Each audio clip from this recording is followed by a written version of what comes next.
कुरु कौन थे और उनका जन्म किसके द्वारा और कैसे हुआ था, इन प्रश्नों पर वेद व्यास ने महाभारत में प्रकाश डाला है। करु वंश की कथा बड़ी ही रोचक और प्रेरणा देने वाली है, जो इस प्रकार है।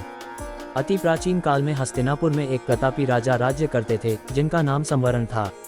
राजा संवरण सूर्य के समान तेजवान थे और अपनी प्रजा का बड़ा ही ध्यान रखने वाले थे।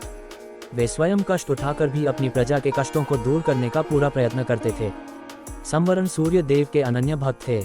वह प्रतिदिन बड़ी ही श्रद्धा के साथ सूर्य देव की उपासना किया करते थे।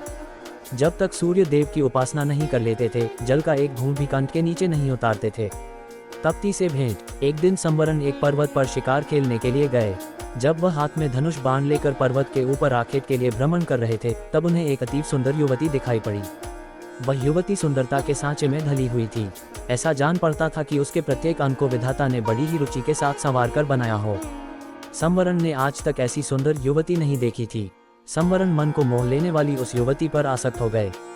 सब कुछ भूलकर उन्होंने स्वयं को उस पर न्यौछावर कर दिया।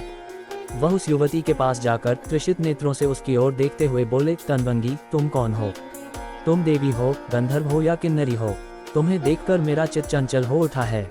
तुम मेरे साथ गंधर्व विवाह करके सुखोपभोग करो। किंतु उस युवती ने संवरण की बातों का कुछ भी उत्तर नहीं दिया।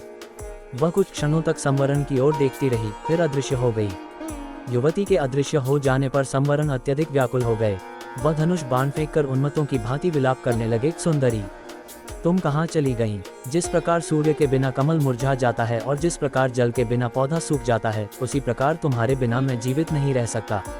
तुम्हारे सौंदर्य ने मेरे मन को चुरा लिया है। तुम प्रकट होकर मुझे बताओ कि तुम कौन हो और मैं तुम्हें किस प्रकार पा सकता हूँ।